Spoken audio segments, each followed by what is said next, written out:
Hello all, today we will be unraveling when love isn't love.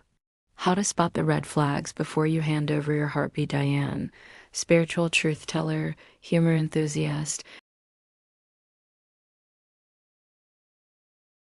Ladies, I'm making this video to keep all my sisters from different misters spiritually secure, emotionally savvy, and miles ahead of the tomfoolery.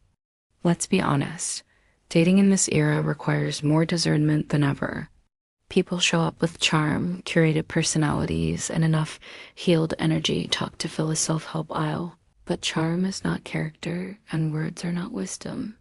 And while love can be beautiful, steady, and soul-expanding, it can also get twisted when someone's wounds are doing the loving instead of their heart.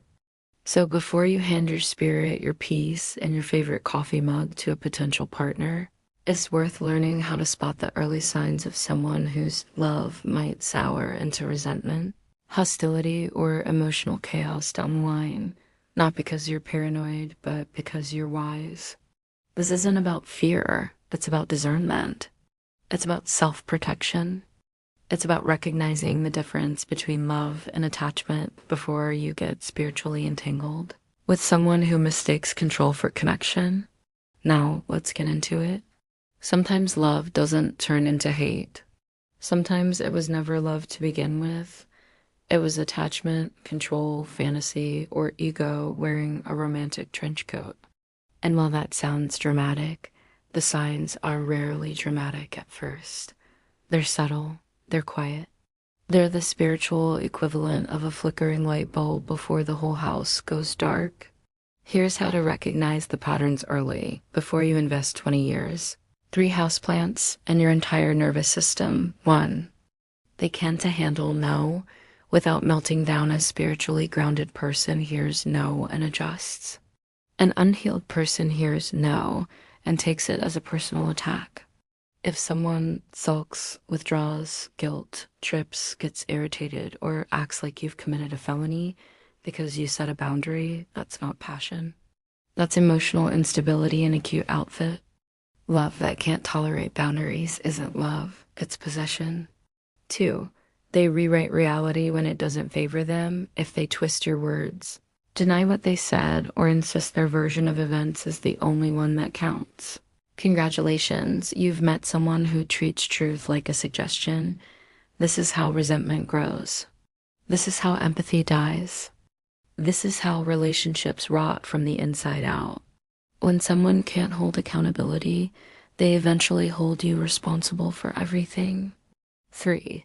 They fall fast, hard, and without any actual knowledge of you. Intensity is not intimacy. Intensity is not love. Intensity is often a red flag wearing perfume. If they're declaring you the one before they know your middle name, your values, or your favorite snack, that's not romance. That's fantasy bonding. People who fall fast often fall apart just as fast and blame you for the landing. 4. Their ego is made of glass. A fragile ego is charming until it isn't.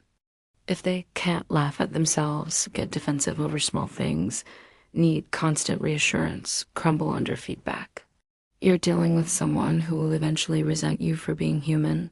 Fragile egos don't love, they cling. 5. They keep score instead of communicating. Healthy people talk. Unhealthy people tally. If they bring up every mistake you've ever made, like they rereading from a scroll, that's not love. That's emotional bookkeeping. Scorekeepers don't grow with you. They grow resentments. 6. They need you to stay small if your growth makes them uncomfortable, if your confidence makes them insecure, if your healing makes them defensive. They don't love you.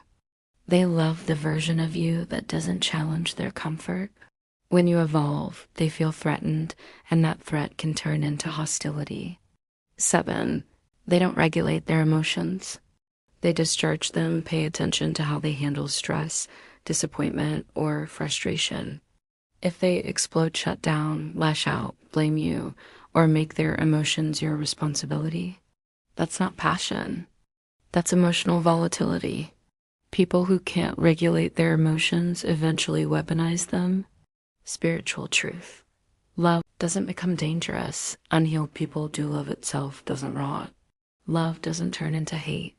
Love doesn't flip into hostility. What flips is the ego, the unhealed wounds, the fear of losing control. The identity built on someone else as compliance. Your job is not to fix that. Your job is to recognize it early and walk away with your spirit intact. Discernment is protection. Awareness is protection. Self-love is protection.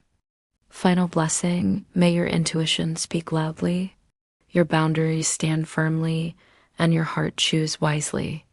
May you recognize the difference between love and attachment, between passion and instability, between devotion and control.